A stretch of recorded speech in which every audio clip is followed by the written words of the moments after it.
അത്രേ ഗുരു. എന്താണ് ഈശ്വരൻ എന്ന് പറഞ്ഞാൽ അർത്ഥം? ഇതൊക്കെ നമ്മുടെ ആധ്യാത്മികമായ സത്സംഗത്തിൽ നമുക്ക് ഓരോരോ ഭാഗങ്ങളിലൂടെ പറഞ്ഞു തരുന്നുണ്ട്. ഈശ്വരനും ഗുരുവും അടുത്ത് വന്നാൽ ആരെ തൊഴണം എന്ന് ചോദിച്ചാൽ പറഞ്ഞു തന്നു, ഗുരുവിനെ ആദ്യം തൊഴണം. എന്തേ കാരണം? ഈശ്വരനെ പറഞ്ഞു തരുന്നത് ആരാ? ഐശ്വര്യസ്യ സമഗ്രസ്യ ധർമ്മഃ യശഃ ശ്രിയഃ വൈരാഗ്യസ്യാദ മോക്ഷസ്യ ഷണ്ണാം ഭത ഭഗ ഇതീംഗനാ. ശ്രദ്ധിക്കണേ ഈശ്വര സ്വരൂപികൾ. ഞാൻ നേരത്തെ പറഞ്ഞു കഴിഞ്ഞു, അക്ഷരങ്ങൾ മുഴുവൻ മന്ത്രങ്ങളാണ്. ഇപ്പം ജീവിതത്തിൽ പറയാണ്, എന്താണ് ഈശ്വരൻ എന്ന് ചോദിച്ചാൽ ഈ 6 കാര്യം ഉള്ളവരിൽ ഈശ്വരനുണ്ട്. മറ്റൊരു ഭാഗത്ത് പറഞ്ഞു, ഉദ്യമം, സാഹസം, ധൈര്യം, ബുദ്ധി, ശക്തി, പരാക്രമം, ഷഡേതേ യത്ര വർത്തന്തെ തത്ര ദേവാഹ പ്രസീദതി. ഈ 6 കാര്യം ആരിലുണ്ടോ അവരിൽ ഈശ്വരനുണ്ട്. അപ്പോ ഈശ്വരൻ എന്ന് പറഞ്ഞാൽ അർത്ഥം നേരത്തെ പറഞ്ഞത് ഐശ്വര്യസ്യ ധർമ്മസ്യ യശഃ ശ്രിയഃ വൈരാഗ്യസ്യാദ മോക്ഷസ്യ ഷണ്ണാം ഭഗ ഇതീംഗന. ഈ 6 കാര്യം ആരിലാണോ ഉള്ളത് അവരിൽ ഈശ്വരനുണ്ട്, ഗുരുവുണ്ട്. അല്ലേ? ആധ്യാത്മികമായ പ്രഭാഷണവും ആധ്യാത്മികമായ സത്സംഗമൊക്കെ കേൾക്കാൻ പോകുമ്പോൾ 3 വിധക്കാരാ പോകുന്ന ചില ശ്രേഷ്ഠന്മാർ പറയുന്നത്.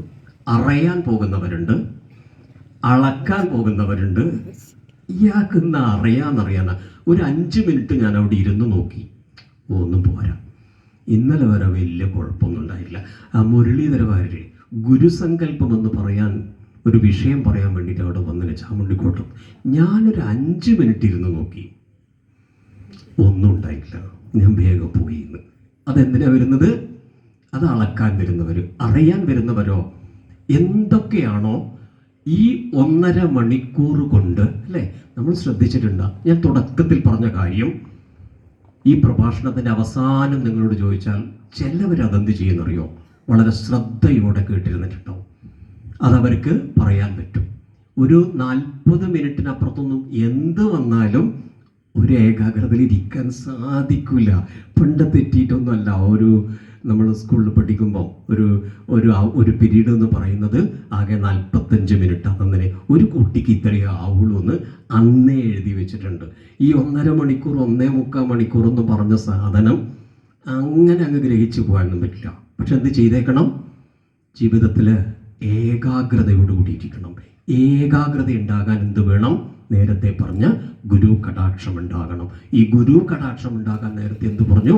ആഹാരം, ആചാരം, അനുഷ്ഠാനം. ഞാൻ കഴിക്കുന്ന ആഹാരമാണ് എൻ്റെ സ്വഭാവത്തെ നിയന്ത്രിക്കുന്നത്. എൻ്റെ ആചാരമാണ് എൻ്റെ യശസ്സിന് കാരണം. അതുകൊണ്ട് മുൻപുള്ളവർ പറഞ്ഞത് എന്ത്? ബ്രാഹ്മേ മുഹൂർത്ത ഉത്തിഷ്ഠേത്. എന്ത് ചെയ്യണം പോലും? ബ്രാഹ്മ മുഹൂർത്തത്തിൽ എഴുന്നേൽക്കണം. ഇപ്പം അതൊന്നുമില്ല. ഇനി ബ്രാഹ്മ മുഹൂർത്തത്തിൽ എഴുന്നേറ്റില്ലെങ്കിൽ സാരൂല, എന്ത് ചെയ്യണം എന്നാ പറയുന്നത്?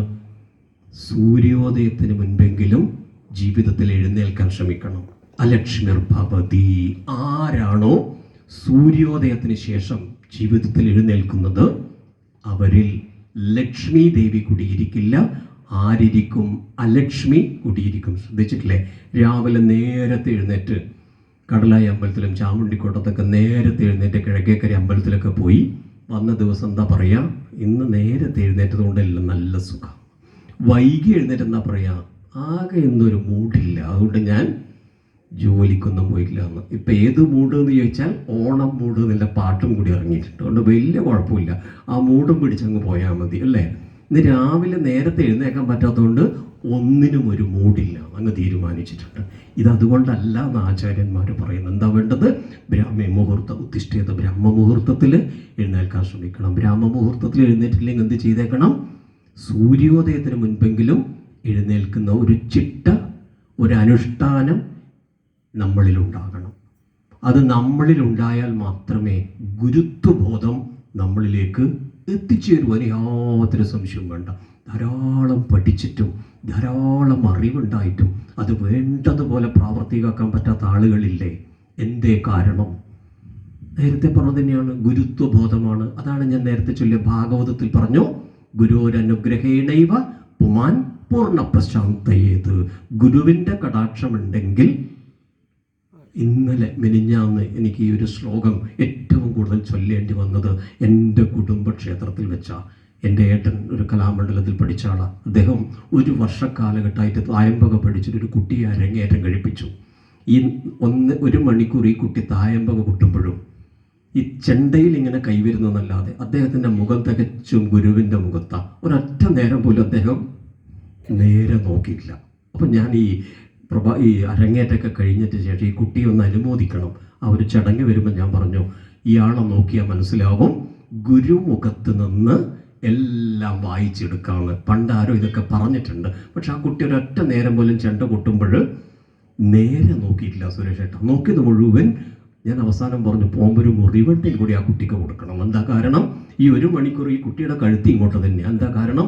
ഗുരുവിൻ്റെ മുഖത്ത് നിന്ന് അയാൾ കണ്ണെടുത്തിട്ടില്ല, വെറുതെ നോക്കിയിട്ടില്ല. ഒരു 100-150 ആൾ മുൻപിൽ ഇരിക്കുന്നുണ്ട്, പക്ഷെ ആ കുട്ടിക്ക് അതൊന്നും കാണാൻ സാധിക്കുന്നില്ല എന്ന് പറഞ്ഞത്. ഗുരുവിൻ്റെ മുഖത്ത് നോക്കിയാൽ നമുക്ക് പഠിക്കാൻ വേണ്ടി സാധിക്കും. അപ്പം എന്താ അതിൻ്റെ അർത്ഥം?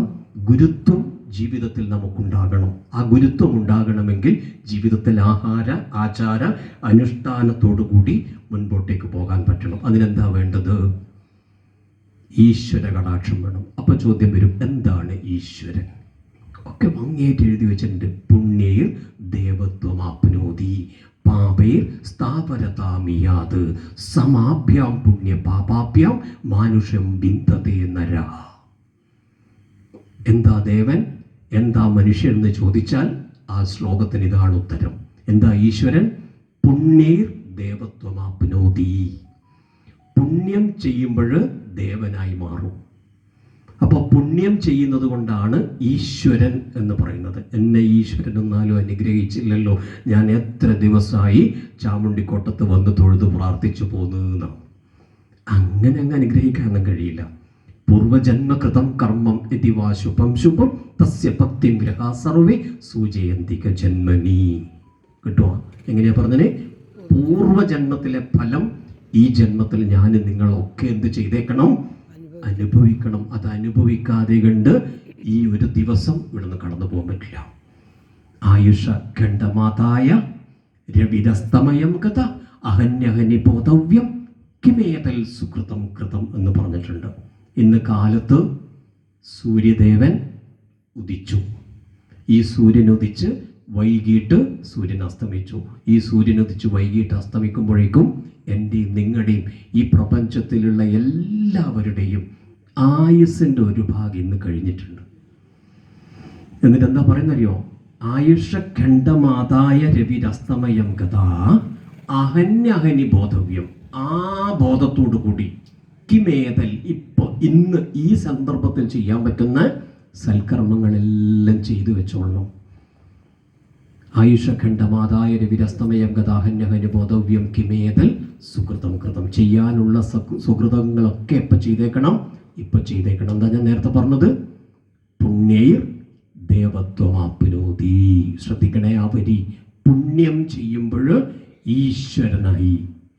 പാപൈർ സ്ഥാപരതാമിയാത്. പാപത്വം വരുമ്പോഴാണ് പോലും സ്ഥാവരമായ അവസ്ഥയിലേക്ക് ഇരിക്കേണ്ടി വരുന്നത്. ഇത് സ്ഥാവരമായ അവസ്ഥയാണ്. ഈ മേശ എന്ന് പറയുന്നത് സ്ഥാവരത്വമാണ്. പുണ്യമെന്ന് പറയുന്നത് ഈശ്വരനാണ്. മനുഷ്യൻ എന്ന് പറഞ്ഞാൽ സമാഭ്യാം പുണ്യ പാപാഭ്യാം മാനുഷ്യം വിന്തതേ നരഃ. പുണ്യപാപങ്ങൾ സമമായി വരുമ്പോഴാണ് പോലും ഒരു മനുഷ്യജന്മം എടുക്കുന്നത്. അപ്പം ഞാനും നിങ്ങളും മനുഷ്യജന്മം എടുത്തതിന് എന്തേ കാരണം? പുണ്യേ പാപൈ സമാഭ്യാം. ഇന്ന് പോകുമ്പം, വീട്ടിലേക്ക് പോകുമ്പോൾ ടോർച്ചും കത്തിച്ചിട്ട് ഇങ്ങനെ പോകുമ്പോൾ, അല്ലെങ്കിൽ ലൈറ്റൊന്നും വേണ്ട, നല്ല ലൈറ്റെല്ലാം ഉണ്ട്, ഇങ്ങനെ പോകുമ്പോൾ എന്താ പറയേണ്ടത്? എന്താ ഞാൻ മനുഷ്യനായിട്ട് ജനിക്കാൻ കാരണം ഈശ്വര? പുണ്യേ പാപ സമാഭ്യാം. പുണ്യവും പാപവും സമമായി ചെയ്യുന്നത് കൊണ്ട് എന്തായി മാറുന്നു? മാനുഷ്യം വിന്തതേ നരഃ. മനുഷ്യനായി ജന്മമെടുക്കുന്നു. അപ്പൊ എന്ത് ചെയ്തേക്കണം? പുണ്യകർമ്മങ്ങൾ ചെയ്യാൻ വേണ്ടിയാണ് മനുഷ്യന് ഈശ്വരൻ ബുദ്ധി തന്നത്. മറ്റാർക്കും ബുദ്ധിയില്ല. കണ്ടിട്ടില്ല, മൃഗങ്ങൾക്ക് ബുദ്ധിയുണ്ട്, ഒരു ബുദ്ധിയില്ല ഇപ്പം. പക്ഷേ ലേശം മൃഗങ്ങൾക്ക് ആ ബുദ്ധി, മനുഷ്യൻ അത്രയും ബുദ്ധിയില്ലാത്ത പ്രവൃത്തിയാണ് വരുന്നത്. ഈ ബുദ്ധിയില്ലാത്ത പ്രവൃത്തി വരുന്നതുകൊണ്ട് എന്തുകൊണ്ടാണ് വരുന്നതെന്ന് മനസ്സിലായില്ലേ? ഗുരുത്വമില്ലാത്തത് കൊണ്ടാ. ഗുരുത്വമുണ്ടെങ്കിൽ എന്ത് വരില്ല? ബുദ്ധി പിഴക്കില്ല. ഗുരോരനുഗ്രഹേണൈവ പുമാൻ പൂർണ്ണ പ്രശാന്തയേത്. അതുകൊണ്ട് പുണ്യവും പാപവും സമമായി വരുമ്പോഴാണത്രേ ഒരു മനുഷ്യ ജന്മമെടുക്കുന്നതെന്ന് ഓർമ്മിപ്പിച്ചുകൊണ്ട് പറയുകയാണ്, ഗുരുവിൻ്റെ കടാക്ഷം ജീവിതത്തിൽ എന്ത് വേണം? ഉണ്ടാക്കിയെടുക്കണം. ആ ഗുരുവിൻ്റെ കടാക്ഷം ഉണ്ടാകാൻ നേരത്തെ പറഞ്ഞു ഐശ്വര്യസ്യ, ഈ ഐശ്വര്യം ഉണ്ടാവണം. ഐശ്വര്യസ്യ ധർമ്മസ്യ, ധർമ്മത്തിൽ പ്രവർത്തിക്കാൻ പറ്റണം. യശസ്സും ശ്രീയും ഉണ്ടാകണം. പിന്നെയോ വൈരാഗ്യസ്യ, വൈരാഗ്യബുദ്ധി ഉണ്ടാകണം. എങ്ങനെ വൈരാഗ്യം ഉണ്ടാകണം? ഈ സുരേഷ് ശരിയല്ല, സദാകാലി 70 ദിവസത്തെ പ്രഭാഷണം വെച്ചിട്ട് ആ 40 ദിവസം വെച്ചാൽ പോരെ അല്ലേ? അതല്ല വൈരാഗ്യം. ജീവിതത്തിൽ വിരക്തി ഉണ്ടാകണം. ജീവിതത്തിൽ ഈ കാണുന്ന മായകളിൽ നിന്ന് വ്യതിചലിച്ചു പോകാനുള്ള മാനസികാവസ്ഥ ഉണർത്തിയെടുക്കണം. അത് വൈരാഗ്യത്തിലേക്ക് പോകും. മോക്ഷസ്യ, ഇത് മോക്ഷത്തിലേക്ക് പോകുമ്പോഴാണ് പോലും ഈശ്വരൻ ഉണ്ടാകുന്നത്. എന്താ ഈശ്വരനും മനുഷ്യനും തമ്മിലുള്ള വ്യത്യാസം? അല്ല, എഴുതി വെച്ചിട്ടുണ്ട്, ഉൽപ്പത്തി പ്രളയം ചൈവ വേത്തി വിദ്യ അവിദ്യാം ച. ആര് എങ്ങനെ? ഭഗവാന്റെ പ്രത്യേകത എന്താന്ന് ചോദിച്ചാൽ പറയും ഉൽപ്പത്തി അറിയാൻ പറ്റും ഭഗവാന്. എപ്പോഴാ പ്രളയം നടക്കുമെന്ന് ഭഗവാൻ അറിയാൻ പറ്റും. ഭൂതാനാം ആഗമീകം, വരാൻ പോകുന്നതിനെ കുറിച്ചും കഴിഞ്ഞതിനെ കുറിച്ചും ഒക്കെ ഭഗവാൻ അറിയാൻ പറ്റും. വേത്തി വിദ്യ അവിദ്യാംശ, വിദ്യയെക്കുറിച്ചും അവിദ്യയെക്കുറിച്ചും ഈശ്വരൻ അറിയാൻ പറ്റും. ഇങ്ങനെ അറിയുന്നവനാണ് ഈശ്വരൻ. ഇതിന് തുല്യമാണ് ആര്? ഗുരു. ഗുരുവിന് ഇതൊക്കെ അറിയാൻ പറ്റും. ഒരു യഥാർത്ഥ ഗുരുവാണെങ്കിൽ ഈ ശിഷ്യൻ എന്തിനാ വരുന്നതെന്ന് പറയാൻ ഒരു ഗുരുവിന് പറ്റും. അപ്പോൾ അതിനെന്താ ചെയ്യേണ്ടത്? ഗുരു കടാക്ഷം ജീവിതത്തിൽ ഉണ്ടാക്കിയെടുക്കണം. ആ ഗുരു കടാക്ഷം ഉണ്ടാകാൻ എന്ത് വേണം? പൂർണ്ണമായ സമർപ്പണം ഈശ്വരനിലേക്കും ഗുരുവിലേക്കും ഉണ്ടാകണം. ഗുരുവിനെ ആരെങ്കിലും അപകീർത്തിപ്പെടുത്തുന്നത് കണ്ടാൽ, സ്വന്തം പഠിപ്പിച്ച ഗുരുവിനെ അപകീർത്തിപ്പെടുത്തുന്നത് കണ്ടാൽ ചെവി പൊത്തിയിട്ട് അവിടുന്ന് പോകണമെന്നാ മനുസ്മൃതിയിൽ പറയുന്നത്. എങ്ങനെ പോകണം? ഇപ്പം സ്വന്തം ഗുരുനാഥനെ കുറ്റം പറയുമ്പോൾ എന്താ ചെയ്യല്? ഞാൻ പോയപ്പോൾ എനക്കും അങ്ങനെ ഉണ്ടായിരുന്നു, ഞാൻ അവിടെ 6 കൊല്ലം പഠിക്കാൻ പോയിരുന്നു, പക്ഷെ ഗുരുനാഥൻ തിരിഞ്ഞു നോക്കിയില്ല, എനക്കും ഉണ്ടായിരുന്ന അനുഭവം, എനിക്ക് അനുഭവം ഉണ്ടായിരുന്നല്ലേ എന്ന് പറഞ്ഞിട്ട് കൂട്ടുപിടിച്ച എന്താ ഉണ്ടാവുക? ഈ ഗുരുത്വം ഗുരുവിനെ നിന്ദിച്ചതിന് തുല്യമാണെന്ന് മനുസ്മൃതിയിൽ പറയുന്നുണ്ട്. ഇപ്പം നേരെ തിരിച്ചു, എല്ലാവർക്കും അറിയുന്ന കാര്യമാണ്. എങ്ങനെ? നല്ല വിദ്യയൊക്കെ പഠിപ്പിച്ചൊരു ഗുരുനാഥൻ ഉണ്ടെങ്കിൽ, പഠിച്ച് വിദ്യ പഠിപ്പിച്ചാൽ ആ ഗുരുവിനെ ത്യജിക്കുന്ന കാലഘട്ടം. അതിനൊക്കെ നീതിസാരത്തിൽ വ്യക്തമായ ശ്ലോക രൂപേണ തന്നെ പഠിപ്പിച്ചിട്ടുണ്ട്. വിദ്യ പകർന്നാൽ ആ ഗുരുവിനെ ത്യജിക്കുന്ന കാലഘട്ടം. പിന്നെയോ ഭാര്യയെ കിട്ടിയാൽ അമ്മയെ വേണ്ട. ഇനിയോ ഈ ഭാര്യക്ക് മകനെയോ മകളെയോ കിട്ടിയാൽ ആരാ വേണ്ട? ഭർത്താവിനെ വേണ്ടാത്ത കാലം. പിന്നെയോ ചികിത്സിച്ചാൽ വൈദ്യനെ ദ്വേഷിക്കുന്ന കാലഘട്ടം ഇപ്പോൾ അല്ലേ? അസുഖമായി സ്ഥിരമായി ചാമുണ്ടിക്കോട്ടത്ത് വന്ന് 41 ദിവസവും തൊഴുതു പ്രാർത്ഥിച്ചു മണ്ഡലമാസം, ഒരു നിവൃത്തിയില്ല. സുരേഷ് ചേട്ടനോട് ചോദിച്ചു, ഞാനിങ്ങനെ ഭയങ്കര വിഷമത്തിൽ ആരോഗ്യപരമായിട്ട്, അന്ന് ഏടിയാ പോവുക? അതൊരു കാര്യം ചെയ്യും, ഗേറ്റിൻ്റെ അടുത്ത് ഇപ്പോൾ ഒരു പഴയ ഒരു വയനാട്ടിൽ ഒരു ആദിവാസി വന്നിട്ടുണ്ട്, ഒന്ന് പോയി കണ്ടു നോക്കുന്നു. പോയി കണ്ടു. ഒരു 2 മാസം കഴിഞ്ഞ് സുരേഷ് ചേട്ടൻ ക്ഷേത്രത്തിന് മുമ്പെന്ന് കണ്ടു. എന്നിട്ട് രോഗം ഭേദമായി. അതെൻ്റെ സമയഗുണം കൊണ്ട് നേരെയായിരുന്നു. ആർക്ക് പേരില്ല, പറഞ്ഞ് വൈദ്യനല്ല അപ്പം മറന്നു. ആരെ ഗുണം കൊണ്ട് പോയി? എൻ്റെ സമയഗുണം കൊണ്ട്. അത് ലബ്ധ വിദ്യ ഗുരുദ്വേഷി ലബ്ധാരോഗ്യ ചികിത്സകം. വിദ്യ കിട്ടിയാൽ ഗുരുവിനെ ത്യജിക്കുന്ന കാലഘട്ടത്തിലാണ് ഞാനും നിങ്ങളും നിൽക്കുന്നത്. അപ്പം എന്ത് ചെയ്തേക്കണം അല്ലേ? നമ്മുടെ നാട്ടിൽ വളരെ പേരും പ്രശസ്തി ഐശ്വര്യം ഒക്കെ വന്ന സമയത്ത് ഈ IAS പഠിച്ച് വലിയ പേരും പ്രശസ്തിയൊക്കെ വന്നു. ചാമുണ്ടിക്കോട്ടത്തെ ക്ഷേത്രത്തിൽ വെച്ചിട്ട് ഈ കുട്ടീനൊന്ന് ആദരിക്കാൻ തീരുമാനിച്ചു. കുട്ടിയോട് ചോദിക്കുന്ന, എന്തേ നീ ഇത്രയൊക്കെ പഠിച്ചാവാൻ കാരണമെന്ന്. ഞാൻ വളരെ കഷ്ടപ്പെട്ട് പഠിച്ചുകൊണ്ടാന്ന്, എന്നെ പഠിപ്പിച്ച ഗുരുനാഥൻ്റെ കഴിവ് കൊണ്ടാന്ന് ഇന്ന് വരെ ഈ ഒരു 48 വയസ്സിൽ ഒരു വേദിയിൽ നിന്ന് ഞാൻ കേട്ടിട്ടില്ല. എന്താ പറയല്? ഞാൻ കഷ്ടപ്പെട്ട് പഠിച്ചതുകൊണ്ടാണ്, എൻ്റെ ഗുരുവിൻ്റെ അനുഗ്രഹം കൊണ്ടാണ് എന്ന് ഈ ഒരു തലമുറ പറഞ്ഞിട്ടില്ല. ഇപ്പം എന്താ പറയുന്നറിയില്ലേ? ഗുരു ഒരു സുഹൃത്തിനെ പോലെ എന്നാ പറയുന്നത്. ഗുരു എങ്ങനെ സുഹൃത്താവോ ഈശ്വര സ്വരൂപികളെ? അതിനാണ് ഞാൻ നേരത്തെ ഈശ്വര സ്വരൂപികളോട് ശ്ലോകരൂപേണ പറഞ്ഞത്, ഗുരോരനുഗ്രഹേണ ഇവ പുമാൻ പൂർണ്ണ പ്രശാന്തയേത്. ഗുരുവിൻ്റെ കടാക്ഷം കൊണ്ടാണ് ഒരാൾ പൂർണ്ണനാകുന്നത്. ഇന്ന് ആ ഗുരുവിൽ നിന്ന് എല്ലാം കിട്ടിയാൽ ഗുരുവിനെ ദ്വേഷിക്കുന്ന കാലഘട്ടം. പിന്നെ ഈ ജീവിതത്തിൽ എന്തൊക്കെ നേടിയാലും എന്താ പ്രയോജനമെന്ന് ശങ്കരാചാര്യ സ്വാമികൾ ഗുർവാഷ്ടകം എന്ന് പറയുന്ന വിശിഷ്ടമായ ഗ്രന്ഥത്തിൽ എഴുതി വെച്ചു. ശരീരം സ്വരൂപം തഥാവാക്കളത്രം യശശ്ചാരുചിത്രം ധനം മേരുതുല്യം ഗുരോരംഗ്രിപത്മേ മനശ്ചെന്നലഗ്നം തതക്കിം തതക്കിം തതക്കിം. ശരീരം സ്വരൂപം ഗുരുവാഷ്ടകത്തില് ശങ്കരാചാര്യ സ്വാമികൾ എഴുതി വെച്ചു. ഈ കാണുന്ന ശരീരം കാണാൻ നല്ല ഭംഗിയുണ്ട്. ശരീരം സ്വരൂപം തഥാവാക്കളത്രം. ഭാര്യയുണ്ട്, മക്കളുണ്ട്. ശരീരം സ്വരൂപം തഥാവാക്കളത്രം. മേരു യശശ്ചാരുചിത്രം, പേരും പ്രശസ്തിയും ഒക്കെ ഉണ്ട്. ധനം മേരു തുല്യം, മേരു തുല്യത്തോളം ധനവുമുണ്ട്. ഇതെല്ലാം ഉണ്ടായിട്ടും യശശ്ചാരുചിത്രം ധനം മേരു തുല്യം ഗുരോരംഗ്രിപത്മേ. ആരുടെ മനസ്സിലാണോ ഗുരുവിൻ്റെ പാദമില്ലാതെ പോകുന്നത്, ഗുരോരംഗ്രിപത്മേ മനശ്ചെന്നലഗ്നം തതക്കിം തതക്കിം തതക്കിം. പിന്നെ ഈ ജീവിതത്തിൽ എന്തൊക്കെ നേടിയാലും യാതൊരു പ്രയോജനവുമില്ലെന്ന് ശങ്കരാചാര്യ സ്വാമികൾ ഗുരുവാഷ്ടകം എന്ന് പറയുന്ന ഗ്രന്ഥത്തിൽ 8 ശ്ലോകയുള്ളൂ. ആ 8 ശ്ലോകത്തിൽ വളരെ ഭംഗിയായിട്ട് പറഞ്ഞു തരുന്നുണ്ട്. നമ്മുടെ മക്കളോട് ഈ ഗുരുവാഷ്ടകം പഠിക്കാൻ പറയണം.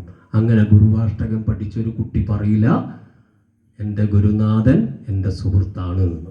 ഒരിക്കലും പറയില്ല. ഗുരുനാഥൻ ഒരിക്കലും സുഹൃത്തിനെ പോലെ ആവില്ല. യശശ്ചാരുചിത്രം ധനം മേരുതുല്യം ഗുരോരംഗ്രിപത്മേ മനശ്ചെന്നലഗ്നം തതക്കിം തതക്കിം തതക്കിം. ഇത് കാണുമ്പം, ഈ ശ്ലോകം കേൾക്കുമ്പം, പണ്ട് സൂര്യ ചാനലിൽ ഒരു സീരിയൽ ഉണ്ടായിരുന്നല്ലേ, തതക്കിം എന്ന് പറഞ്ഞിട്ട് ഒരാളിങ്ങനെ ചാടി മുമ്പിൽ വരുന്നു. എന്നോട് ഇതിനിടെ ഒരു പ്രഭാഷണത്തിന് ഈ ശ്ലോകം ചൊല്ലിയാൽ എന്നോട് ഇതെല്ലാം കഴിഞ്ഞിട്ട് ഒരാൾ പറയുന്നത്, നിങ്ങൾ ആ തതക്കിം ചൊല്ലിയപ്പോൾ ഞാൻ പണ്ട് സീരിയൽ കണ്ടതാണ് എൻ്റെ ഓർമ്മ വന്നു. അയാൾ അങ്ങനെയെങ്കിലും അത് ഓർത്തുവല്ലോ എന്ന് മാത്രം ഞാനും മനസ്സാ വിചാരിച്ചതുകൊണ്ട് ഇരുന്ന് പറഞ്ഞു പോയത്. എന്താ കാരണം? തതക്കിം തതക്കിം തതക്കിം.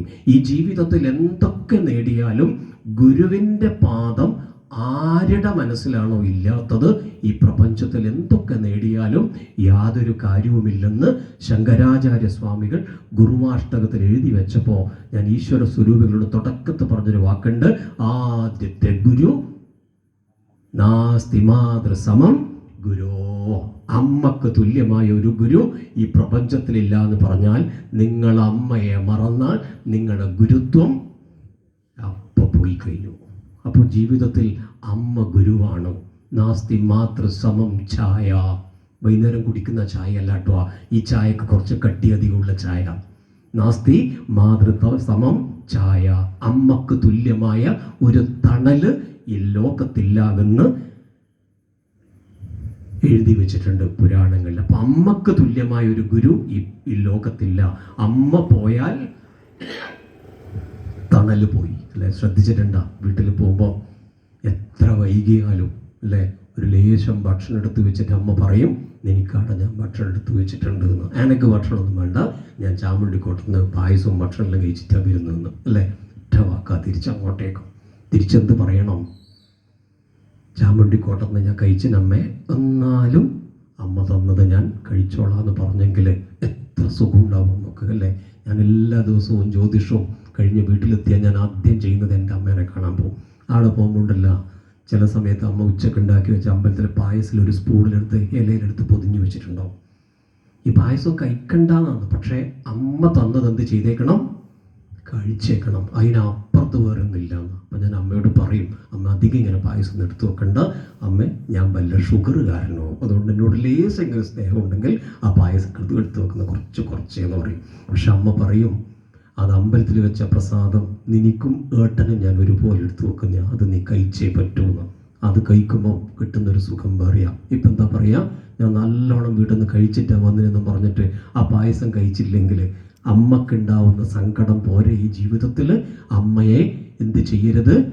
സങ്കടപ്പെടുത്തരുത്. അമ്മക്ക് ദുഃഖമുണ്ടാക്കുന്നതൊന്നും ജീവിതത്തിൽ പ്രവർത്തിക്കാതിരിക്കണമെന്ന് അമ്മ ഗുരുവാണെന്ന് മക്കൾക്ക് പറഞ്ഞ് ബോധ്യപ്പെടുത്തി കൊടുക്കണം. അമ്മ മാതൃകയായ ഗുരുവാവണം. അച്ഛനമ്മമാർക്ക് വലിയ പങ്ക് ജീവിതത്തിൽ, മക്കളുടെ ജീവിതത്തിലുണ്ട്. ഞാൻ എപ്പോഴും ആധ്യാത്മിക സത്സംഗത്തിൽ പറയാറുണ്ട്, അച്ഛനമ്മമാർ ഉടമസ്ഥരാകരുത്, നല്ല പരിശീലകരാകണം. അച്ഛനമ്മമാർ ഉടമസ്ഥരായ മക്കളൊക്കെ ജീവിതത്തിൽ വഴിതെറ്റിയിട്ടുണ്ട്. അച്ഛനമ്മമാര് പരിശീലകരായ മക്കളൊന്നും ജീവിതത്തിൽ എന്തായില്ല? വഴിതെറ്റിയിട്ടില്ല. അപ്പൊ അച്ഛനമ്മമാര് നല്ല പരിശീലകരാകണം. ആ നല്ല പരിശീലകരായ മക്കള് യാതൊരു സംശയമില്ല അത് കണ്ട് മക്കൾ വളരും. അല്ലെങ്കിൽ യാതൊരു സംശയമില്ല ജീവിതത്തിൽ ആ മക്കളൊക്കെ, ഉടമസ്ഥന്മാരായ മക്കളൊക്കെ വഴിതെറ്റിയിട്ടുണ്ട്. വഴിതെറ്റാതിരിക്കാൻ ഗുരുവിൻ്റെ മഹത്വവും മാതൃമഹത്വവും ഒക്കെ മക്കളിലേക്ക് പകർന്ന് പകർന്ന് പകർന്നു കൊടുക്കണം. അതുകൊണ്ട് ഗുരുവിൻ്റെ പ്രാധാന്യം പറയുമ്പോൾ വസുദേവ സുതം ദേവം, അങ്ങനെ ചൊല്ലൂല തോന്നുന്നു. വസുദേവ സുതം ദേവം കംസ ചാണൂരമർദ്ദനം ദേവകി പരമാനന്ദം കൃഷ്ണം വന്ദേ ജഗദ്ഗുരു അല്ലേ. ഈ ലോകത്തിന്റെ മുഴുവൻ ഗുരുവാണ് പോലും ആര്? സാക്ഷാൽ ശ്രീകൃഷ്ണ ഭഗവാൻ. അതല്ലേ ആ ശ്ലോകം എഴുതി വെച്ചേ, വസുദേവ സുതം ദേവം, വസുദേവരുടെ പുത്രനും വസുദേവ സുതം ദേവം കംസ ചാണൂരമർദ്ദനം, കംസനെയും ചാണൂരിനെയും മർദ്ദിച്ച വസുദേവ സുതം ദേവം കംസ ചാണൂരമർദ്ദനം ദേവകി പരമാനന്ദം. ശ്രദ്ധിക്കണേ, അവര് ദേവകിക്ക് പരമാനന്ദം കൊടുത്ത മകനാ. ദേവകി പരമാനന്ദം കൃഷ്ണം വന്ദേ ജഗദ്ഗുരു. അപ്പൊ ഈ ലോകത്തിന്റെ മുഴുവൻ ഗുരുവാണ് ആര്? സാക്ഷാൽ ശ്രീകൃഷ്ണ ഭഗവാൻ. ശ്രീകൃഷ്ണ ഭഗവാൻ മാനവ സമുദായത്തിന് നൽകിയ മാതൃക മാത്രം പഠിച്ചാൽ മതി ഒരു ഗുരുത്വബോധത്തിന്. കൃഷ്ണൻ ഏതൊക്കെ വേഷത്തിലൂടെ ഏതൊക്കെ തരത്തിൽ ഗുരുത്വത്തെ നമ്മുടെ മുമ്പിൽ കാണിച്ചിട്ടുണ്ട്. ഒരു കൃഷ്ണനെ പഠിക്കാൻ പോണോപ്പാ, കൃഷ്ണന് വിറകെടുക്കാൻ പോണോപ്പാ, എവിടെയെങ്കിലും പോണ. പക്ഷെ എന്താ കാണിച്ചു തരുന്നത്? ഇങ്ങനെയൊക്കെ ആകണം ഒരു മാനവ ജന്മം എടുത്താൽ. ഇതാ കൃഷ്ണനെ പോലെ കണ്ടോ, കൃഷ്ണനെ നിങ്ങൾ എന്ത് ചെയ്തോളൂ? ലോകത്തിന്റെ ഗുരുവായി കണ്ടോളൂ. കൃഷ്ണം വന്ദേ ജഗദ്ഗുരും. ശ്രീകൃഷ്ണ ഭഗവാൻ സാക്ഷാൽ ഈ ലോകത്തിന്റെ മുഴുവൻ ഗുരുവാണ്. മഹാഭാരതത്തിലേക്ക് നോക്കിയാൽ ഒരു രാഷ്ട്രത്തിന്റെ രാഷ്ട്രതന്ത്രജ്ഞനാണ് ഭഗവാൻ കൃഷ്ണൻ. ഭഗവത്ഗീതയിലേക്ക് നോക്കിയാൽ നല്ല ഒരു മനഃശാസ്ത്ര വിദഗ്ധനാണ് സാക്ഷാൽ ശ്രീകൃഷ്ണ ഭഗവാൻ. ഭാഗവതത്തിലേക്ക് നോക്കിയാൽ ഭക്തിയെ കൊണ്ട് ജീവിതത്തിലേക്ക് പോകാൻ കാണിക്കാണ് ഭാഗവതത്തിൽ. അപ്പൊ എങ്ങനെ നോക്കിയാലും ഭഗവാൻ കൃഷ്ണൻ ആരാണ്? സാക്ഷാൽ ഗുരുവാണ് എന്ന് പറയാൻ ഭാഗവതം അങ്ങനെ കേട്ടാ പോരാ, ഭാഗവതത്തിലേക്ക് അങ്ങനെ പോകണം. മഹാഭാരതം അങ്ങനെ വായിച്ചാൽ പോരാ, മഹാഭാരതത്തിൽ നല്ല ഒരു രാഷ്ട്രതന്ത്രജ്ഞനാവാൻ ഭഗവാൻ കൃഷ്ണനെ മഹാഭാരതത്തിലേക്ക് കൂടെ നോക്കിയാൽ അതൊരു ഗുരുവാണ്. ഇപ്പൊ ജീവിതത്തിൽ കൃഷ്ണനെ ഗുരുവായി കാണണം എന്നാ പറയുന്നത്. കൃഷ്ണം വന്ദേ ജഗദ്ഗുരു. അതുകൊണ്ട് ഭാഗവതത്തിലൂടെ നമുക്ക് പറഞ്ഞു തരുന്നു, മഹാഭാരതത്തിലൂടെ പറഞ്ഞു തരുന്നു, ഭഗവത്ഗീതയിൽ നല്ല ഒരു മനഃശാസ്ത്രജ്ഞന്റെ റോളിലാ ഭഗവാൻ കൃഷ്ണൻ ഇങ്ങനെ നിൽക്കുന്നത്. ഏത് രൂപത്തിലാണ് നിങ്ങൾക്ക് കൃഷ്ണനെ എടുക്കേണ്ടതെന്ന് വെച്ചാൽ നിങ്ങൾക്ക് എടുക്കാം, എനിക്ക് നിങ്ങൾക്കും ഒക്കെ. മനസ്സ് പതറുന്ന സന്ദർഭത്തിലൊക്കെ ഭഗവത്ഗീത എടുത്ത് വായിച്ചു എന്നാ പറയും. മനസ്സിൽ പ്രയാസവും സംഘർഷം വരുമ്പോൾ ഭഗവത്ഗീത പഠിക്കുക. അല്ലെ, ശ്രേഷ്ഠനാകാൻ വേണ്ട 5 കാര്യങ്ങൾ എല്ലാവർക്കും അറിയാം. ഞാൻ മുൻവർഷങ്ങളിലും പറഞ്ഞത് ചില ആൾക്ക് എഴുതിയെടുത്തതുകൊണ്ട് അത് പറഞ്ഞ സമയം കളയണ്ട. എങ്കിലും അതിനൊന്നിലേക്ക് പോയാൽ ശ്രേഷ്ഠനാകാൻ 5 കാര്യങ്ങൾ. ക്ഷേത്രത്തിന്റെ അഭിവൃദ്ധിക്ക് 5 കാര്യം. ആചാര്യ തപസാംനാചപേന നിയമേന ഉത്സവേന അന്നദാനേന ക്ഷേത്രവൃദ്ധസ്തു പഞ്ചത. എല്ലാവർക്കും അറിയാം. എനിക്കും നിങ്ങൾക്കും ശ്രേഷ്ഠനാകാനും 5 കാര്യമാണ്. അതിലൊന്ന് മഹാഭാരതം വായിക്കുക, ഭഗവത്ഗീത ചൊല്ലിപ്പഠിക്കുക, ശ്രീമദ് ഭാഗവതം ശ്രവണം ചെയ്യുക, ഗംഗയിൽ കുളിക്കുക, കൈലാസം ദർശിക്കുക. ഇതാരാണോ ദിവസവും ചെയ്യുന്നത് അവർക്ക് ശ്രേഷ്ഠനാകാം. മഹാഭാരതം വായിക്കാൻ വീട്ടിൽ മഹാഭാരത ഗ്രന്ഥം വാങ്ങിക്കൊണ്ടൊക്കെ തന്നെ വേണമല്ലേ. അത് മാത്രം വരെ പറയണ്ട. മഹാഭാരതം വീട്ടിൽ വെച്ചാൽ ഭയങ്കര യുദ്ധം പോലും. എൻ്റെ വീട്ടിൻ്റെ അപ്പുറത്തെ വീട്ടിൽ വെച്ചിട്ട് എപ്പോൾ അടിപിടിയില്ല കളിയാണ്. ഒരു വീട്ടിൽ പോയ ഒരു ദിക്കുന്ന ഇങ്ങനെ പറഞ്ഞ മഹാഭാരതം വെക്കുന്ന മാത്രം പറയണ്ട. പിന്നെയോ ഭഗവത്ഗീത അത് 700 ശ്ലോകമില്ല, ഇതപ്പാ പഠിച്ച് തീരുവാനോ അതും അവിടെ വിട്ടു. പിന്നെ നിങ്ങൾ പറഞ്ഞു ഭാഗവതം കേൾക്കാൻ പോകുന്ന സമയമില്ല, ജീവിതത്തിൻ്റെ പ്രാരാബ്ദത്തിനിടയിൽ ഞാൻ കൃത്യമായിട്ട് 12:30 മുതൽ 2:30 വരെ ആ പരിസരത്ത് ഉണ്ടാവലുണ്ട്. ഞാൻ അന്നദാനം കഴിക്കാൻ പോലുണ്ട്, ഭാഗവതം കേൾക്കാൻ സമയമൊന്നുമില്ല. ഇതിനിടെ ഒരു ക്ഷേത്രത്തിൽ ഇതുപോലെ ആധ്യാത്മിക സത്സംഗം പറയുമ്പോൾ ഈ ശ്രേഷ്ഠനാകാൻ വേണ്ട 5 കാര്യം ഇതാന്ന് പറയുമ്പോൾ മഹാഭാരതം വായിക്കണം, ഭഗവത്ഗീത പഠിക്കണം, ഭാഗവതം ശ്രവണം ചെയ്യണം എന്നെല്ലാം പറയുമ്പോൾ അദ്ദേഹം ഇങ്ങനെ മുൻപിലിരുന്ന് വളരെ തലയാട്ടിയിട്ട് ഇങ്ങനെ കേട്ടു. ഗംഗയിൽ പോകണം എന്ന് പറഞ്ഞ സമയത്ത് അദ്ദേഹം എൻ്റെ ഫോൺ എടുത്തത്. ബാക്കിലെ പ്രഭാഷണമൊക്കെ കഴിഞ്ഞപ്പോൾ ഞാൻ ചോദിച്ചു, വളരെ നിങ്ങളെല്ലാ ഭാഗവും ശ്രദ്ധിച്ചു, ഈ ഗംഗയിൽ പോയി കുളിക്കണം എന്ന് പറയുമ്പോൾ നിങ്ങൾ എന്തേ ഫോൺ എടുത്തേന്ന്? അത് ആര് ഗംഗയിൽ പോയി കുളിക്കണം എന്ന് പറയുമ്പോൾ ഞാൻ ഗംഗയിലേക്ക് അപ്പോൾ ട്രെയിനാന്ന് നോക്കിയതാണ് പറഞ്ഞത് ഓൺലൈനായിട്ട്.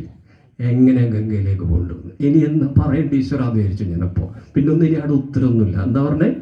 മഹാഭാരതം അതൊക്കെയാണ്, ഭഗവത്ഗീത അതൊക്കെയാണ്, ഭാഗവതം പറഞ്ഞതും ശരിയാണ്, പക്ഷേ ഗംഗയിൽ പോകണം എന്ന് പറയുമ്പോഴാണ് ഞാൻ ഓൺലൈനിൽ ഏതൊക്കെ വഴിയിലൂടെ പോയാൽ ഗംഗയിലെത്താൻ വേണ്ടി പറ്റുന്നു. അപ്പോൾ എനിക്ക് തോന്നി ഇനി ഇങ്ങനെ എവിടെയും പറയാൻ പാടില്ല. കാരണം എന്തേ? അപ്പോൾ ഓൺലൈനിൽ നോക്കും. ഞാൻ ഇതിൻ്റെ ഒരു ക്ഷേത്രത്തിൽ ഒരു അഷ്ടമംഗലിൽ പ്രശ്നത്തിന് പോയപ്പോൾ ഞാൻ പറഞ്ഞു, ഇവിടെ പഴയ ക്ഷേത്രത്തിലുണ്ടായ താളിയോലകളൊക്കെ നഷ്ടപ്പെട്ടിട്ടുണ്ട്, അതുകൊണ്ട് നിങ്ങൾ ആധ്യാത്മികമായ ഗ്രന്ഥശേഖരണം നടത്തണം. ഈ ക്ഷേത്രത്തിൽ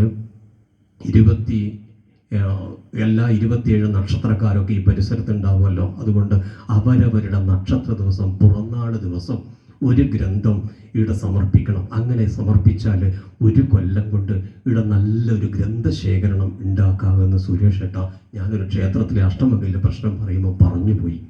അപ്പം അതിൻ്റെ ഭാരവാക്കി എഴുന്നേറ്റ് നിന്നിട്ട് പറയുന്നു, നിങ്ങൾ പറഞ്ഞ പുസ്തകമെല്ലാം മൊബൈലുണ്ട്, പിന്നെ എന്തിനാ അത് വാങ്ങി വെക്കുന്നത്? ഞാൻ വേഗം തൊഴുതിട്ട് ആ ഭാഗം അവിടെ നിർത്തി. എന്തേ കാരണം? വിഷ്ണു സഹസ്രനാമം പടുന്നുണ്ട്. ഇപ്പം നിങ്ങൾ അടിക്കൂലേ വിഷ്ണു സഹസ്രനാമം കിട്ടിയിട്ട് അതെന്തെങ്കിലും ഉണ്ടാ. പക്ഷെ ശ്രദ്ധിക്കേണ്ട എന്താണെന്നറിയോ? പുരാണേഷു സ്മൃതം ഭാഗവതം. ഭാഗവതം എന്ന് പറയുന്ന ഗ്രന്ഥം വെക്കേണ്ടടുത്ത് ഭാഗവത ഗ്രന്ഥം തന്നെ വെക്കണം. മൊബൈല് വെച്ചുകൊണ്ട് അല്ലേ? കുറേ ഫോട്ടോസ് എല്ലാം വന്നാൽ നമ്മൾ എന്ത് ചെയ്യല്? ഒരു ക്ലിയർ ചാറ്റ് അടിക്കുമോ ഇല്ലയോ? അടിക്കും. ഞാനൊക്കെ അടിക്കാറുണ്ട്. കുറേ വന്നാൽ സുരേഷ് ഏട്ടൻ ഇന്ന് രാവിലെ പ്രഭാഷണത്തിന് ഇട്ടു. അത് കഴിഞ്ഞപ്പാട് ഞാൻ വായിച്ചപ്പാട് വേഗം ക്ലിയർ ചാറ്റ് ചെയ്തു. എന്താ കാരണം? ഇനിയൊരു ഫോട്ടോ അതിൽ വന്നിട്ട് അത് ഹാങ് ആവാൻ പാടില്ല, അത് ക്ലിയർ ചാറ്റ് ചെയ്തു അല്ലേ? അപ്പം ഈ വിശിഷ്ടമായ ഗ്രന്ഥങ്ങൾ ക്ഷേത്രത്തിൽ സൂക്ഷിക്കണം എന്ന് പറഞ്ഞാൽ അതിനെന്ത് കിട്ടിയിട്ട് കാര്യമില്ല. ഈ മൊബൈൽ കിട്ടിയിരുന്ന റേഞ്ച് ഇല്ലെങ്കിൽ ഈ സാധനം കിട്ടിയിട്ട് വല്ല കാര്യം ഇല്ല. അപ്പം എന്താ ചെയ്തത്? 27 നക്ഷത്രങ്ങൾ അവരവരുടെ പിറന്നാൾ ദിവസം നിങ്ങൾ കേക്ക് മുറിക്കോ, നിങ്ങൾ എന്താഘോഷമാണെന്ന് നടത്തിക്കോ, പക്ഷേ ഒരു പുസ്തകം, ഒരു ആധ്യാത്മികമായ പുസ്തകം ഈ ക്ഷേത്രത്തിൽ സമർപ്പിച്ച് ഒരു ഗ്രന്ഥശേഖരണം ഈ ക്ഷേത്രത്തിൽ ഉണ്ടാക്കി വെക്കണം എന്ന് പറഞ്ഞപ്പോഴാണ് പറഞ്ഞത്, ഇതൊന്നും പറയേണ്ട വാര്യ ഇതെല്ലാം ഇതിനകത്തുണ്ട് എന്ന്. ഈ ലോകത്താണ് ഞാനും നിങ്ങളും ജീവിക്കുന്നത്. അപ്പം എന്ത് ചെയ്യേണ്ടത്? ഒരു വ്യക്തിക്ക് യശസ് ഉണ്ടാകാൻ പറഞ്ഞ 5 കാര്യങ്ങളിലൊന്ന് നേരത്തെ പറഞ്ഞ മഹാഭാരതം വായിച്ച്, ഭഗവത്ഗീത ചൊല്ലിപ്പഠിച്ച്, ശ്രീമദ് ഭാഗവതം ശ്രവണം ചെയ്ത് ഗംഗയിൽ കുളിക്കണം എന്ന് പറഞ്ഞാൽ അങ്ങ് ഗംഗയിലേക്ക് പോകണ്ടെന്ന് എനിക്ക് നിങ്ങൾക്കും അറിയാം അല്ലേ? ഗംഗേച്ച യമുനേ ചൈവ ഗോദാവരി സരസ്വതി നർമ്മദേ സിന്ധു കാവേരി ജലേസ്മിൻ സന്നിധിയും കുരുമെന്ന് പറഞ്ഞ് വെള്ളത്തിൽ തൊട്ടാതെ തീർത്ഥായി. ഈ തീർത്ഥം വാങ്ങാനാണ് നമ്മൾ അമ്പലത്തിൽ പോയിട്ട് തിരക്കൂട്ടിയിട്ട് എനക്കാദ്യം തീർത്ഥം എന്ന് പറഞ്ഞിട്ട് എന്ത് ചെയ്യുന്നു? ഇതങ്ങ് വാങ്ങുന്നത്. ഇത് വീട്ടിൽ നിന്ന് തന്നെ ഉണ്ടാക്കാം, പക്ഷേ ഒരു തിരക്കൂട്ടലാണ് ആൾക്കാരുടെ മുമ്പിൽ അല്ലേ? പിന്നെന്താ പറഞ്ഞത്? കൈലാസത്ത് പോകണം എന്ന് പറഞ്ഞു. അത് പറഞ്ഞപ്പോഴും അദ്ദേഹത്തിന് ഇഷ്ടപ്പെട്ടില്ല. എന്താ പറഞ്ഞത്? കൈലാസത്തിൽ ബാലത്തവണ പോയി വരണം. മനസ്സ് സരോവരിലും നിങ്ങൾ പോയിട്ടില്ല. ഞാൻ ഇതുവരെ പോയിട്ടില്ല. അന്ന് ഈ കൈലാസം എന്ന് പറഞ്ഞ അർത്ഥം കൈവല്യം തരുന്ന ഇടം കൈലാസം. ഈ ചാമുണ്ടിക്കോട്ടത്ത് ഈ സഭാസപ്തതി എന്ന് പറയുന്ന 70 ദിവസം നിങ്ങൾ ഇവിടെ ഇങ്ങനെ ഇരുന്നിട്ട് ആധ്യാത്മികമായ സത്സംഗങ്ങൾ കേൾക്കുന്ന സമയത്ത് നിങ്ങൾക്ക് എന്തെങ്കിലും ഒരു കൈവല്യം, എന്തെങ്കിലും ഒരു സന്തോഷം, എന്തെങ്കിലും ഒരു ആനന്ദം കിട്ടുന്നുണ്ടെങ്കിൽ ആ സന്ദർഭത്തിൽ ഇത് കൈലാസമായി. അങ്ങ് കൈലാസത്തിൽ ജീവിതത്തിലാവുങ്ങ് പോയിക്കോളൂ. അവിടെ ഒന്നും പോയില്ലെങ്കിലും കൈവല്യം തരുന്ന ഇടത്തിന്റെ പേര് കൈലാസം. ഇതെന്തിനാ നേരത്തെ പറഞ്ഞത്? ശ്രേഷ്ഠനാകാൻ വേണ്ടുന്ന 5 കാര്യങ്ങൾ പറഞ്ഞപ്പോൾ നേരത്തെ പറഞ്ഞത് ഗുരുസങ്കല്പം എന്ന് പറയുമ്പോൾ പറയുന്നു ആദിത്യം അംബികാം വിഷ്ണു ഗണനാഥം മഹേശ്വരം. ശ്രേഷ്ഠരായവരൊക്കെ പറഞ്ഞു തന്ന വഴികളിലൂടെ പോകുമ്പോൾ പറയുന്ന ദിവസവും 5 ദേവന്മാരെ നിത്യം ഭജിച്ചാൽ മതിന. അതിന് ഒരു ആദിത്യനെ ഭജിക്കാൻ ഏത് ക്ഷേത്രത്തിലെ കൊണ്ട്? ആദിത്യം അംബികാം വിഷ്ണു ഗണനാഥം മഹേശ്വരം. ഈ 5 പേരെ നിത്യം സ്മരിച്ചാൽ മതി. 5 സതീരത്നങ്ങളെ സ്മരിച്ചാൽ മതി എന്ന് നമ്മൾ വായിച്ചിട്ടുണ്ട്. അഹല്യ, ദ്രൗപദി, സീത, താര, മണ്ഡോദരി, പഞ്ചകന്യാ സ്മരേ നിത്യം മഹാപാതകനാശനം. ഈ ജീവിതത്തിൽ ഉണ്ടാകുന്ന എല്ലാ പാതകങ്ങളെയും ഇല്ലാതെ ഉണ്ടാക്കാൻ ഈ 5 പേരെ, ഈ 5 സതീരത്നങ്ങളെ സ്മരിച്ചാൽ മതി. അവിടെയാണ് നമ്മൾ നേരത്തെ പറഞ്ഞ ഭഗവാൻ കൃഷ്ണൻ മഹാഭാരതത്തിലേക്ക് പോകുമ്പം രാഷ്ട്രതന്ത്രജ്ഞനായും ഭഗവത്ഗീതയിലേക്ക് പോകുമ്പോൾ നല്ല ഒരു മനഃശാസ്ത്ര വിദഗ്ധനായും, അല്ലെ? നേരത്തെ നമ്മൾ പറഞ്ഞു ഭാഗവതത്തിലേക്ക് പോകുമ്പോൾ കരുണാമയനായിരിക്കുന്ന ഭഗവാനായിക്കൊണ്ടാണ് പറയുന്നത്. ഭക്തിയിലേക്ക് നമ്മളെ കൊണ്ടുപോകുന്നതും ഇതേ കൃഷ്ണൻ തന്നെ. അതുകൊണ്ടാണ് പറഞ്ഞത് കൃഷ്ണം വന്ദേ ജഗദ്ഗുരും. ഈ ഭഗവാൻ കൃഷ്ണൻ എന്ന് പറയുന്നത് ജഗത്തിന്റെ മുഴുവൻ ഗുരുവാണ്. പിന്നൊരു സംശയമാണ്, എന്താ കൃഷ്ണൻ? കൃഷ്ണൻ എന്ന് പറഞ്ഞാൽ വിവേകം എന്നാണ് പോലും അർത്ഥം. കംസൻ എന്ന് പറഞ്ഞാൽ അവിവേകം എന്നാണ്. അപ്പൊ കംസവധം കഴിഞ്ഞു എന്ന് പറഞ്ഞാൽ എന്താ അർത്ഥം? അവിവേകം കഴിഞ്ഞു എന്ന് മനസ്സിലാക്കിയേക്കണം. ഭാഗവതം പറയുമ്പോൾ ഭാഗവതത്തിലേക്ക് പോകുമ്പോൾ അതിലെ കഥയിൽ നിന്ന് തത്വത്തിലേക്ക് വരാൻ നമുക്ക് സാധിക്കണം. ഇതാര് പറഞ്ഞു കൊടുക്കണം? ഗുരുക്കന്മാര് പറഞ്ഞു കൊടുക്കണം. കംസവധം കഴിഞ്ഞു എന്ന്, അല്ലെ? ഭാഗവതത്തിൽ എപ്പോഴും തിരക്കുള്ള ദിവസം ഏതാ? രുക്മിണി സ്വയംവര ദിവസം. എന്താ കാരണം? എൻ്റെ മോളെ കല്യാണം കഴിഞ്ഞിട്ടില്ല. എന്നിട്ട് ഇപ്പം നമ്മുടെ നാട്ടിൽ മുഴുവൻ മഞ്ഞ കല്യാണം തലേ ദിവസം. ഒരു മാറ്റം ഇതിനകത്ത് ഇപ്പം വന്നിട്ടില്ല. ആടുന്ന് ഇവിടുന്നൊക്കെ അപഹരിച്ചിട്ടാണ് കൊണ്ടിരുന്നത്. ഇത് രാമായണത്തിലെ രത്നാകരൻ്റെ കഥ പറഞ്ഞതുപോലെ ഇപ്പോൾ ഉള്ളത്. അത് കഥയല്ല, എല്ലാവർക്കും അറിയാം, അല്ലേ? രത്നാകരൻ എല്ലാവരിൽ നിന്നും അപഹരിച്ച് ജീവിതം മുൻപോട്ട് പോകുമ്പം സപ്തർഷികൾ വന്നു. സപ്തർഷികൾ ചോദിച്ചു, അപഹരിക്കുമ്പോൾ ചോദിച്ചു, എന്തിനാ ഇത് അപഹരിക്കുന്നത്? അപ്പോൾ പറഞ്ഞു, എനിക്ക് ഭാര്യനെയും മക്കളെയൊക്കെ സംരക്ഷിക്കേണ്ടതുണ്ടാകും. അപ്പോൾ സപ്തർഷികൾ പറഞ്ഞൊരു കാര്യം ചെയ്യും, ഭാര്യയോടും മക്കളോടും പോയിട്ട് ചോദിക്കുക, ഇങ്ങനെ പലരിൽ നിന്നും അപഹരിച്ചിട്ടാണ് നിങ്ങളെ ഞാൻ സംരക്ഷിക്കുന്നു, ഇതിൻ്റെ പാപം നിങ്ങൾ കൂടി ഏറ്റെടുക്കുമോ എന്ന് ചോദിക്കാൻ വേണ്ടിയിട്ട് പറഞ്ഞു കൊടുക്കുന്നു. എല്ലാവരും പോയി ചോദിക്കുമ്പോൾ എന്താ പറഞ്ഞനെ? താൻ നിരന്തരം ചെയ്യുന്ന കർമ്മങ്ങൾ താൻ അനുഭവിച്ചിടുമെന്നേ വേണ്ടുവെന്ന് പറഞ്ഞപ്പോഴാ രത്നാകരൻ എന്ത് ചെയ്തത്?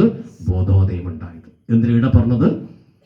ഭാഗവതം കേൾക്കണം, ജീവിതത്തിൽ എങ്ങനെ മുൻപോട്ട് പോകണമെന്നുള്ളത് ബോധതലത്തിലൂടെ. കാരണം ബന്ധുക്കളുണ്ട്, ധനമുണ്ട്, കുടുംബം എന്നും ചിന്തിക്ക ജന്മമധുന കഴിയുന്ന ലോകം, ഇക്കണ്ടതൊന്നും ഒരു ശാശ്വതമല്ല കൃത്തെ ഭക്തിയാ ഭജിക്ക പുരുഷോത്തമ പാദപത്മം. ഇങ്ങനത്തെ ചിന്ത ഉണ്ടാക്കിയെടുക്കണം. എങ്ങനെ? ബന്ധുക്കളും എല്ലാവരും നമുക്കൊരു സമയം വരെ നമ്മളെ കൂടി ഉണ്ടാവും. ബന്ധുക്കളുണ്ട്, ധനമുണ്ട്, കുടുംബമെന്നും. എനിക്ക് ബന്ധുക്കളുണ്ട്, ധാരാളം സമ്പത്തുണ്ട്, കുടുംബമുണ്ട് എന്നുള്ള ചിന്തയൊക്കെ ഏറെയൊന്നും നമ്മളെ കൂടി ഉണ്ടാവില്ല. പേരും പ്രശസ്തിയും പറയുമ്പോൾ മാത്രമേ എൻ്റെ ബന്ധുവാവൂ. സാമ്പത്തികമായ പ്രയാസമൊക്കെ അനുഭവിക്കുമ്പോൾ വളഞ്ഞ ബന്ധുവാണ്. ശ്രദ്ധിച്ചിട്ടില്ലേ? ഈ ലോകത്ത് ഞാനും നിങ്ങളൊക്കെ അങ്ങനെയാണ്. ബന്ധുക്കളുണ്ട്, ധനമുണ്ട്, കുടുംബമെന്നും ചിന്തിക്ക ജന്മമധുന കഴിയുന്നു ലോകം. ഈ ലോകത്ത് ഇങ്ങനെയൊന്നും ചിന്തിച്ചിരിക്കണ്ട. എന്താ കാരണം? ബന്ധുക്കളോടൊക്കെ എന്തേ വേണ്ടു? ബന്ധമേ വേണ്ടു. ആരോടാ ബന്ധനം വേണ്ടത്? ഈശ്വരനോടാ. ഇപ്പം എങ്ങനെയാ? ഏടി പോകാനില്ലാത്ത സമയത്ത് പോകാം. ശ്രദ്ധിച്ചിനാ? ഇന്ന് തിരക്കൊന്നുമില്ല, എന്നാ ഒന്ന് കിഴക്കേക്കര പോയേക്കാം, അല്ലെങ്കിൽ ഒന്ന് കടലായ അമ്പലത്തിൽ പോയി. ഇന്ന് വേറെ ഒരു പണിയില്ലാത്തതുകൊണ്ട് ക്ഷേത്രത്തിൽ പോകാമെന്നാ. തിരിച്ചു ചിന്തിക്കണേ. ബന്ധുക്കളോട് ബന്ധവും ഈശ്വരനോട് ബന്ധനവും ഉണ്ടാകണം. അപ്പൊ ഈശ്വരനോട് ബന്ധനവും ബന്ധുക്കളോട് ബന്ധേ വേണ്ടു. അവരൊന്നും നമ്മളെ കൂടെ എപ്പോഴും കൂടെ ഉണ്ടാവുമൊന്നുമില്ല. ഈശ്വരനെ എപ്പോഴും നമ്മുടെ കൂടെയുള്ളൂ.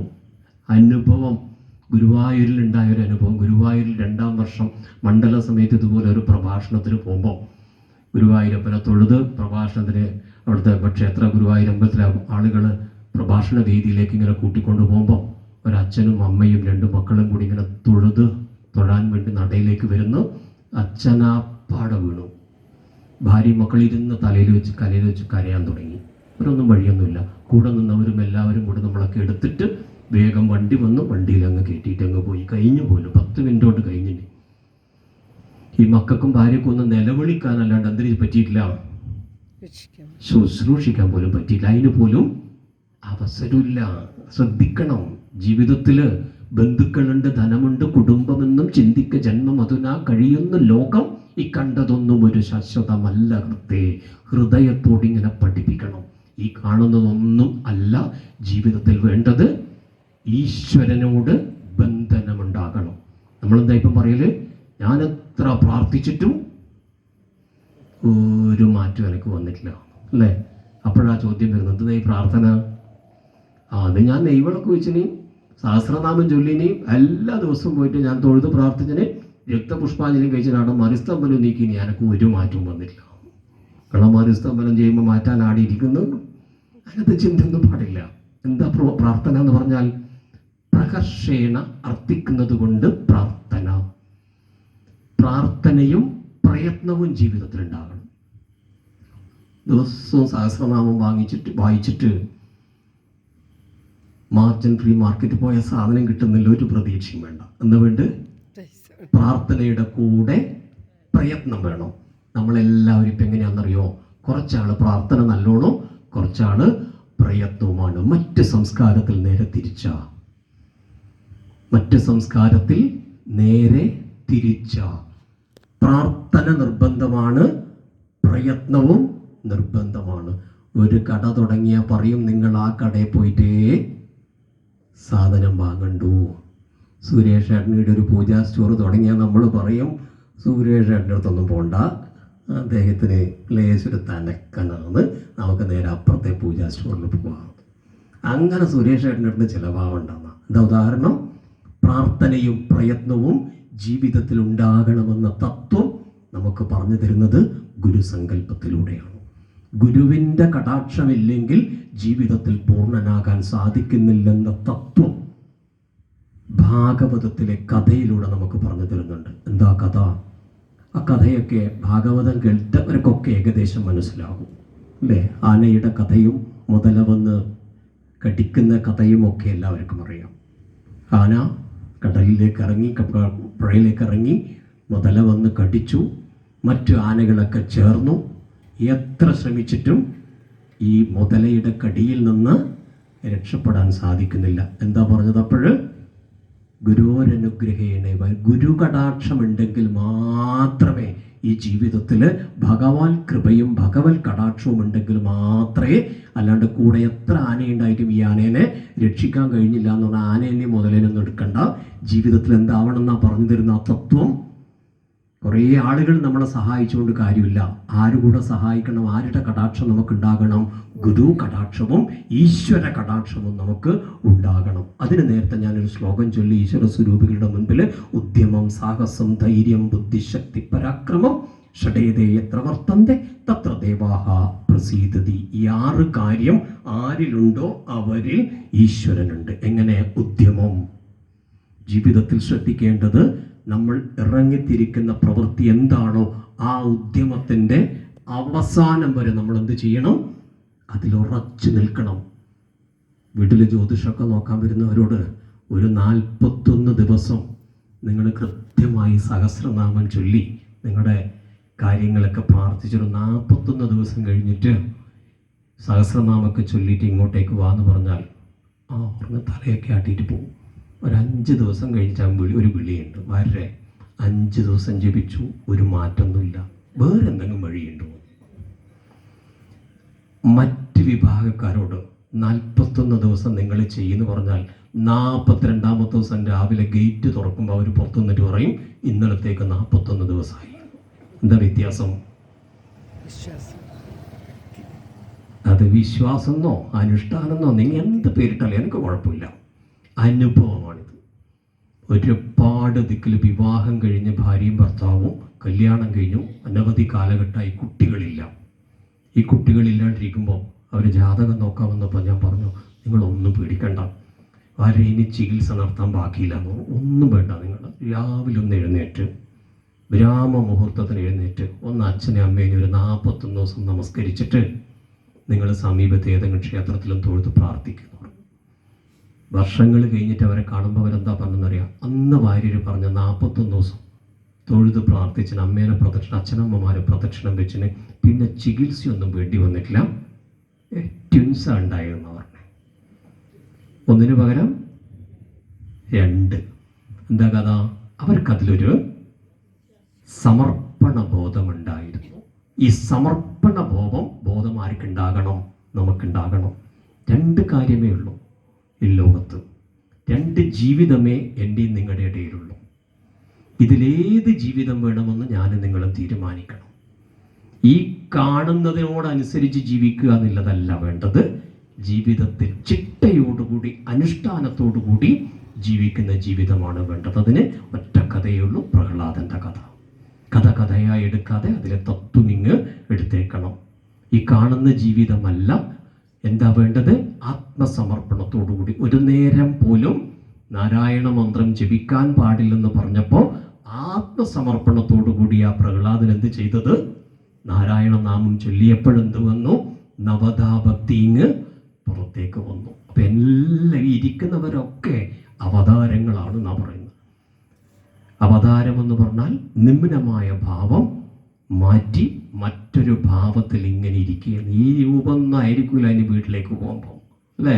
ഈ ഇരുന്ന നിയന്ത്രണ സ്വഭാവമൊന്നും ഇനി വീട്ടിലേക്ക് പോകുമ്പോൾ തിരിച്ചുണ്ടാവില്ല. എന്നാൽ പൊട്ടിത്തെറിക്കേണ്ടടുത്ത് പൊട്ടിത്തെറിച്ച് ഈ ഇരിക്കുന്ന ഒരു ഭാവം ഉണ്ടാവില്ല. അപ്പോൾ ഇപ്പോൾ എല്ലാവരും ഇരിക്കുന്നത് ഒരവതാര ഭാവത്തിലാണ്. ഞാൻ ഈ ഫോണിങ്ങനെ ഓഫാക്കി വെച്ചിട്ടേ ഉള്ളത്.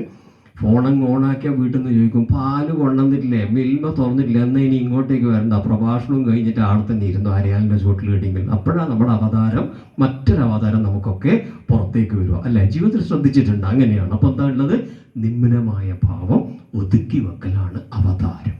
ഈ അവതാരം എന്ന് പറയുന്നത് പൂർണ്ണാവതാരം, അംശാവതാരം, ജ്ഞാനാവതാരം, കലാവതാരം.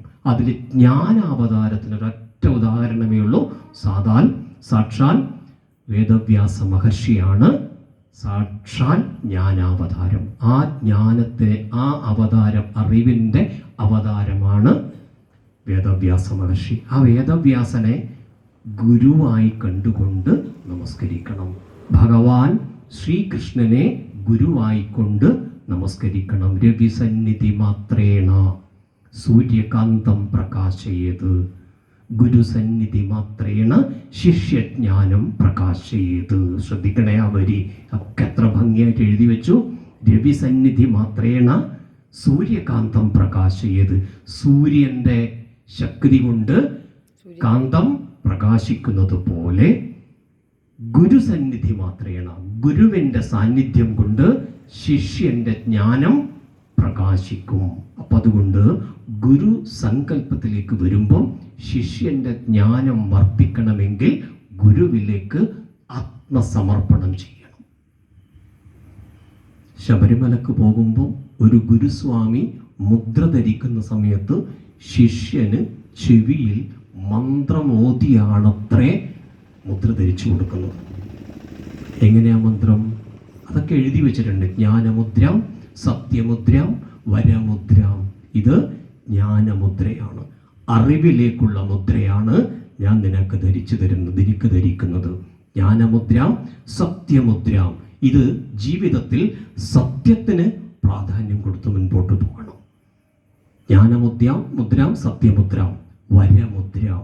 ഇത് ജന്മജന്മാന്തരങ്ങളിലൂടെ കിട്ടിയ വരത്തിൻ്റെ ഭാഗമാണ് ഈ ഒരു യാത്ര. അവിടെ സ്വർണം പോവോ, പാളി പോവോ, ദ്വാരപാലകന്മാർ പോവോ, എന്തോ ആയിക്കോട്ടെ, അവിടെ ആരുണ്ട്? വ്യക്തമായി എഴുതി വെച്ചിട്ടുണ്ട്. എങ്ങനെ? ആരാണോ ബ്രഹ്മചര്യം എന്ന് പറയുന്ന വ്രതം തെറ്റിച്ചിട്ട് ഇവിടെ വരുന്നത് അവർക്ക് എന്നെ കാണാൻ കഴിയില്ല. എങ്ങനെയാ പറഞ്ഞത്? ബ്രഹ്മചര്യം തെറ്റിച്ച ഒരാൾക്ക് ഭഗവാനെ കാണാൻ കഴിയില്ല. ബ്രഹ്മചര്യത്തിലൂടെ ഭഗവാനിലേക്ക് പോകണം. ഈ 41 ദിവസവും ബ്രഹ്മചര്യമാണെന്ന് പറഞ്ഞാൽ ഏറ്റവും മനുഷ്യ ശരീരത്തിലുള്ള വീര്യമേവ ബലം എന്നാ പറയും. ബീജം എന്ന് പറയുന്നത് വീര്യത്തെ കൊടുക്കുന്നതാണ്. 41 ദിവസം ഒരു വ്യക്തി ജീവിതത്തിൽ ബീജത്തെ നിയന്ത്രിച്ച് കഴിയുന്ന സമയത്ത് ഏറ്റവും കൂടുതൽ ശക്തി കിട്ടുന്ന കാലം എന്നാ പറയുന്നത്. അപ്പോൾ ഈ കയറ്റമൊന്നും ഒരു കഠിനവുമല്ല എന്നാ പറയുന്നത്. യഥാർത്ഥത്തിൽ ബ്രഹ്മചര്യത്തിൽ ജീവിച്ച ഒരാൾക്ക് ഒരു ശബരിമല യാത്രയൊന്നും പ്രയാസമല്ല. പക്ഷെ അതെങ്ങനെ വേണം? ഗുരുവിൽ നിന്ന് ദീക്ഷ സ്വീകരിച്ച് ഗുരു കടാക്ഷത്തോടു കൂടി ഒരു ശബരിമല യാത്ര ചെയ്യണം. ഗുരു കടാക്ഷത്തോടു കൂടി ക്ഷേത്ര ദർശനം ചെയ്യണം. ഗുരുവിന് ഏറെ പ്രാധാന്യമുണ്ട് എന്ന് ഓരോ ഭാരതീയ മനസ്സിലും ഉണ്ടാകണം. എന്താണ് ഭാരതീയനെന്ന് ചോദിച്ചാൽ എല്ലാവർക്കും അറിയാം. ആ സിന്ധോഹോ സിന്ധു പര്യന്ത യസ്യ ഭാരത ഭൂമിക പിതൃബഹു പുണ്യഭൂശ്ചൈവ സവൈ ഹിന്ദുരിതി സ്മൃത. ആരാ ഹിന്ദു എന്ന് ചോദിച്ചാൽ പറയുന്നത് ഭസ്മം തൊട്ടാലും ചന്ദനം തൊട്ടാലും ക്ഷേത്രത്തിൽ പോയാലൊന്നും ഹിന്ദു ആവില്ല. ആ സിന്ധോഹോ സിന്ധു പര്യന്ത, സിന്ധുവിൻ്റെ പര്യന്തം മുതൽ സിന്ധുവിൻ്റെ പര്യന്തം വരെ, അവസാനം വരെ ആരാണോ ആ സിന്ധോഹോ സിന്ധു പര്യന്ത യസ്യ ഭാരത ഭൂമിക, ആരാണോ ഇതൊരു പുണ്യഭൂമിയായി ഈ ഭൂമിയെ കാണുന്നത്, ആരാണോ ഈ ഭൂമിയെ പിതൃഭൂമിയായും പുണ്യഭൂമിയായും കാണുന്നത്, ആ ആളാണത്രേ ആ സിന്ധോഹോ സിന്ധു പര്യന്ത യസ്യ ഭാരത ഭൂമിക പിതൃബഹു പുണ്യപൂശ്ചൈവ സവൈ ഹിന്ദുരിതി സ്മൃത. അങ്ങനെയുള്ള ആളാണ് പോലും ഹിന്ദു. ശ്രദ്ധിക്കണേ. അതുകൊണ്ടാ രാവിലെ എഴുന്നേറ്റാൽ ഭൂമി തൊട്ട് വന്ദിക്കണം എന്ന് പറയുന്നതിൻ്റെ ഒരു കാരണം 24 ഗുരുക്കന്മാരിൽ ഒരു ഗുരുവാണ് പോലും ഈ ഭൂമി. ഞാൻ തുടക്കത്തിൽ പറഞ്ഞിട്ടുണ്ട്, ഭാഗവതത്തിൽ 24 ഗുരുക്കന്മാരെ പറയുമ്പോൾ ആദ്യം പറയുന്ന ഗുരു പൃഥ്വീനാണ്. ഭൂമിയാണത്രേ ആദ്യത്തെ ഗുരു. ആ ഭൂമിയിലേക്ക് സമുദ്രവസനേ ദേവി